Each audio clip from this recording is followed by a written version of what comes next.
এমন একটা দেশের কথা কল্পনা করুন যা আয়তনে প্রায় আমাদের ভারতের দ্বিগুণ, যেখানে সম্পদের কোনো অভাব নেই, জীবনযাত্রার মান পৃথিবীর সেরা দেশগুলির মধ্যে অন্যতম, যে দেশে থাকার স্বপ্ন দেখে কোটি কোটি মানুষ। কিন্তু সেই দেশেরই 95% এলাকা জুড়ে শুধুই গভীর ও ভয়ঙ্কর অন্ধকার। হ্যাঁ, আমি অস্ট্রেলিয়ার কথাই বলছি। রাতের আকাশ থেকে দেখলে মনে হয় অস্ট্রেলিয়ার উপকূল যেন হীরা দিয়ে সাজানো এক আলোর মালা, আর তার ঠিক পেছনেই লুকিয়ে আছে এক অন্তহীন শূন্যতা। অবাক হচ্ছেন? এটাই আজকের অস্ট্রেলিয়ার বাস্তব চিত্র। এর মোট জনসংখ্যার 90% মানুষ বাস করে শুধুমাত্র উপকূলের কয়েকটি শহরে, যা দেশের মোট আয়তনের কিন্তু 0.22%। ভাবুন একবার, বাকি 95%-এরও বেশি এলাকা এখন সম্পূর্ণভাবেই জনশূন্য ও ফাঁকা। আপনি জানলে অবাক হবেন, অস্ট্রেলিয়ার সমস্ত জমি যদি তার নাগরিকদের মধ্যে সমান ভাগে ভাগ করে দেওয়া হয়, তাহলে কিন্তু প্রত্যেকে প্রায় 5 একর করে জমি পাবে। তারপরেও কেন এই বিশাল দেশটা খাকা করছে? কেন কেউ এই খালি জায়গায় গিয়ে বসতি স্থাপন করে না? কারণ এই খালি জায়গার আড়ালে কিন্তু লুকিয়ে আছে আরো একটি গভীর রহস্য, এক কালো ইতিহাস। আজ আমরা অস্ট্রেলিয়া বলতে যে সাদা চামড়ার মানুষদের ছবি ভাবি, তারা কিন্তু আসলেই ওই মাটির সন্তান নয়। হাজার হাজার বছর ধরে এখানে যারা বাস করত, সেই কালো চামড়ার আদিবাসীরা, তারা কোথায় গেল? কি হয়েছিল তাদের সাথে যে গোটা একটা সভ্যতা প্রায় নিশ্চিহ্ন হয়ে গেল? তাদের কান্নার আওয়াজ কি আজও অস্ট্রেলিয়ার এই মরুভূমির বাতাসে ভেসে বেড়ায়? বন্ধুরা, আমি সুব্রত। আজ আমরা একটি ঐতিহাসিক যাত্রায় বেরাবো। এই ভিডিওতে আমরা শুধু অস্ট্রেলিয়ার ফাঁকা থাকার ভূগোলটা জানবো না, বরং সেই রক্তমাখা ইতিহাসের পাতা উল্টাবো, যা আমাদের ইতিহাস বইতে কিন্তু কখনো পড়ানো হয়নি। আজ আমরা জানবো কিভাবে লোভ ও অত্যাচার আর প্রকৃতির রুদ্ররূপ মিলে একটা গোটা মহাদেশকে প্রায় জনশূন্য করে দিয়েছে।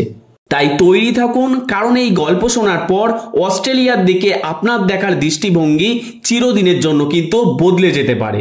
এই গল্পটা শুধু ভূগোলের নয়, এই গল্পটা মানুষের লোভ, অত্যাচার আর প্রকৃতির এক অদ্ভুত খেলার। তো চলুন শুরু করা যাক।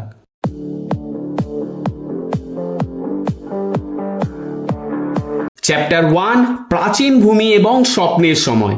আমাদের গল্পটা শুরু হচ্ছে আজ থেকে প্রায় 65,000 বছর আগে। তখন পৃথিবীতে চলছিল বরফ যুগ, সমুদ্রের জলস্তর অনেক নিচে ছিল, আর আজকের অস্ট্রেলিয়া, নিউ গিনি এবং তাসমানিয়া এক বিশাল মহাদেশের অংশ ছিল, যার নাম ছিল সাহুল। সেই সময় একদল সাহসী মানুষ আফ্রিকা থেকে বেরিয়ে পায়ে হেঁটে এই দীর্ঘ পথ পাড়ি দিয়ে প্রথমবার অস্ট্রেলিয়ার মাটিতে পা রাখেন। হাজার হাজার বছর ধরে এই মানুষগুলো, যাদের আমরা অ্যাবরিজিনাল অস্ট্রেলিয়ান বলি, তারা এই বিশাল মহাদেশে কিন্তু ছড়িয়ে পড়ে। তারা প্রকৃতির সাথে এমনভাবে মিশে গেছিল যা আজকের দিনে আমরা কল্পনাও করতে পারি না। তাদের কাছে এই মাটি ছিল জীবন্ত, তাদের বিশ্বাসে ছিল স্বপ্ন, এবং তারা এও বিশ্বাস করেন তাদের পূর্বপুরুষেরা এই পৃথিবী তৈরি করেছিল, এবং প্রতিটি পাহাড়, নদী, গাছপালার মধ্যে কিন্তু তাদের আত্মা আজও বাস করে। তাদের কাছে জমির মালিকানার কিন্তু কোনো ধারণা ছিল না। তারা মানচিত্রের বদলে ব্যবহার করত সং লাইন, অর্থাৎ গানের মাধ্যমে তারা পথ চিনে নিত। কোথায় জল পাওয়া যাবে বা কোথায় শিকার মিলবে তা মনে রাখতো কিন্তু তারা এভাবে। হাজার হাজার বছর ধরে তারা প্রকৃতির সাথে ভারসাম্য রেখে এক টেকসই জীবনযাপন করত। প্রায় 60,000 বছর ধরে কিন্তু তারা বাইরের পৃথিবী থেকে সম্পূর্ণরূপে বিচ্ছিন্ন ছিল। তাদের কাছে এই মহাদেশটাই ছিল পুরো পৃথিবী, আর এই দীর্ঘ একাকিত্বই তাদের জন্য এক ভয়াবহ কিন্তু ভবিষ্যৎ ডেকে আনছিল।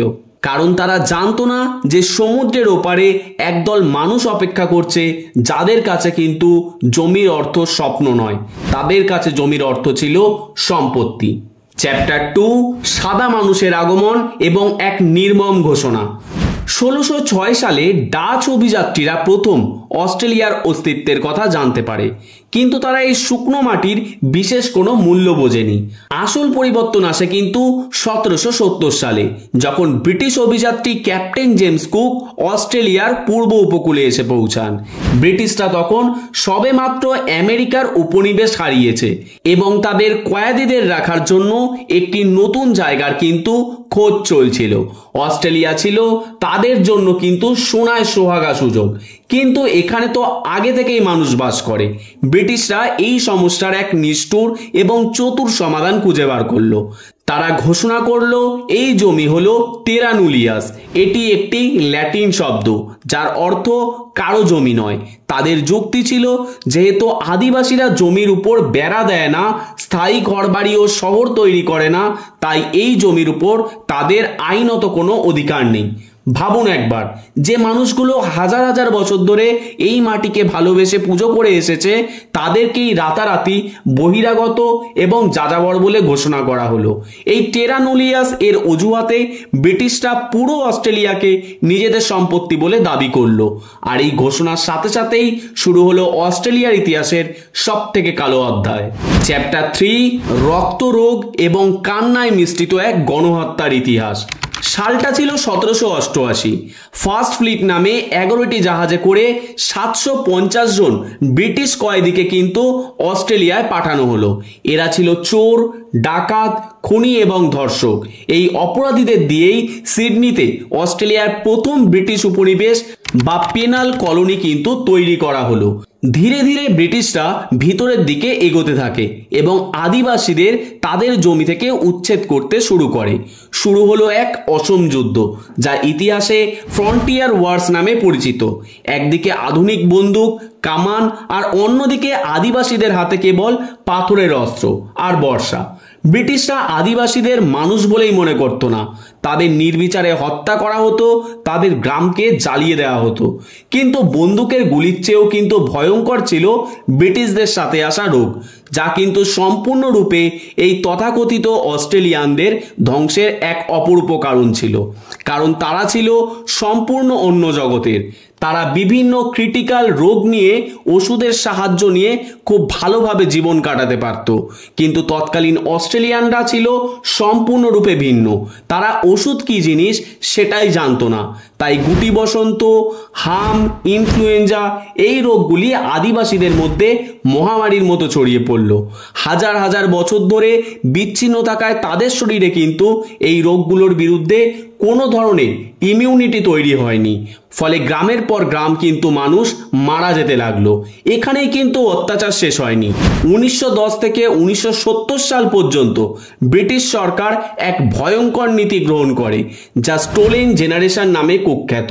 এই নীতির অধীনে হাজার হাজার আদিবাসী শিশুকে তাদের বাবা মায়ের কাছ থেকে কিন্তু জোর করে কেড়ে নেওয়া হতো এবং সাদা চামড়ার পরিবার বা মিশনারি স্কুলে পাঠিয়ে দেওয়া হতো।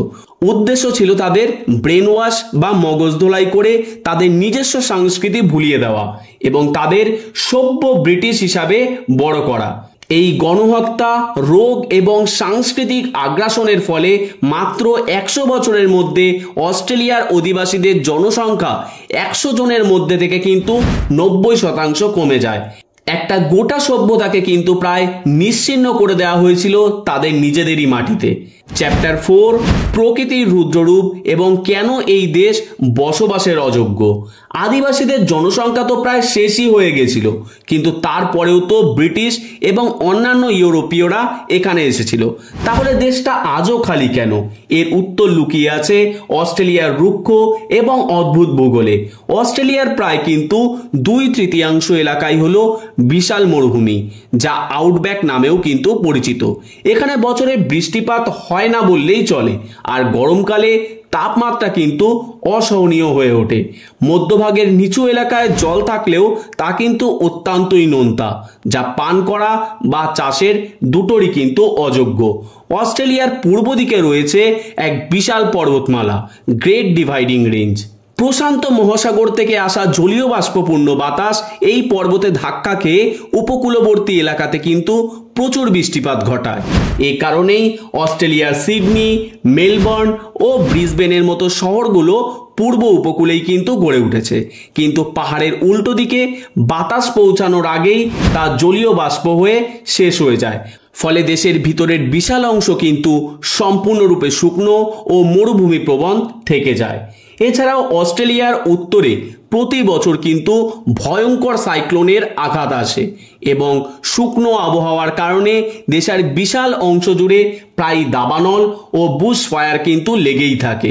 এই প্রাকৃতিক কারণগুলোর জন্যই অস্ট্রেলিয়ার 95% এলাকা কিন্তু মানুষের বসবাসের জন্য অত্যন্ত কঠিন এবং বিপজ্জনক। চ্যাপ্টার 5, আধুনিক অস্ট্রেলিয়া এবং ভবিষ্যতের চ্যালেঞ্জ। এই করুণ ইতিহাস এবং কঠিন ভূগোলের পরেও অস্ট্রেলিয়া আজ বিশ্বের কিন্তু অন্যতম সফল এবং বহু সাংস্কৃতিক দেশ। 19 শতকের শেষের দিকে সোনা আবিষ্কার এবং পরবর্তীকালে বিশ্বযুদ্ধের পর ইউরোপ এবং এশিয়া থেকে কিন্তু লক্ষ লক্ষ মানুষ এসে এখানে বসতি স্থাপন করে। 1970-এর দশকে হোয়াইট অস্ট্রেলিয়া পলিসি কিন্তু সম্পূর্ণরূপে তুলে দেওয়া হয়। দেশটি সবার জন্য তখন ওপেন হয়ে যায়। কিন্তু আজও অস্ট্রেলিয়ার জনসংখ্যা মাত্র 2,60,00,000 মতো, যা আমাদের কলকাতা শহরের জনসংখ্যার থেকে কিন্তু খুবই সামান্য বেশি। উন্নত দেশগুলোর মতো এখানেও কিন্তু জন্মহার খুবই কম। তাই দেশের অর্থনীতি চালু রাখতে অস্ট্রেলিয়া কিন্তু প্রতি বছর লক্ষ লক্ষ দক্ষ অধিবাসীদের স্বাগত জানায়। তাহলে সবশেষে আমরা কি বুঝলাম? অস্ট্রেলিয়ার এই খালি ম্যাপের কারণে রয়েছে দুটোই মূল কারণ। এক নির্মম ইতিহাস যা এই মাটির আসল সন্তানদের প্রায় নিশ্চিহ্ন করে দিয়েছে, আর 2, এর রুক্ষ ভূগোল যা নতুন করে বিশাল জনবসতি কিন্তু গড়ে তুলতে বাধা দিচ্ছে। তারপরেও একটা কথা না বললেই নয়, অস্ট্রেলিয়া এক সুন্দর দেশ, কিন্তু এই সৌন্দর্যের আড়ালে লুকিয়ে আছে হাজার হাজার বছরের কান্না আর সংগ্রামের গভীর গল্প। আজ 21 শতাব্দীতে দাঁড়িয়েও সেখানকার আদিবাসী মানুষেরা তাদের অধিকার ও স্বীকৃতির জন্য লড়াই করে চলেছে। অস্ট্রেলিয়ার এই খালি প্রান্তর যেন আমাদের মনে করিয়ে দেয় যে মানুষের লোভ কিভাবে এক সভ্যতাকে ধ্বংস করে দিতে পারে, আর প্রকৃতি শেষ পর্যন্ত ঠিক করে দেয় আমরা কোথায় এবং কিভাবে বাঁচব। আপনার এই বিষয়ে মতামত কি? কমেন্ট বক্সে কিন্তু অবশ্যই জানাবেন। ভিডিওটি যদি ভালো লেগে থাকে তাহলে অবশ্যই লাইক করুন এবং বন্ধুদের সাথে শেয়ার করতে ভুলবেন না। আর এই ধরনের ইনফরমেটিভ ভিডিও আরও দেখতে চাইলে আমাদের চ্যানেলটিকে কিন্তু সাবস্ক্রাইব করুন। ধন্যবাদ। জয় হিন্দ।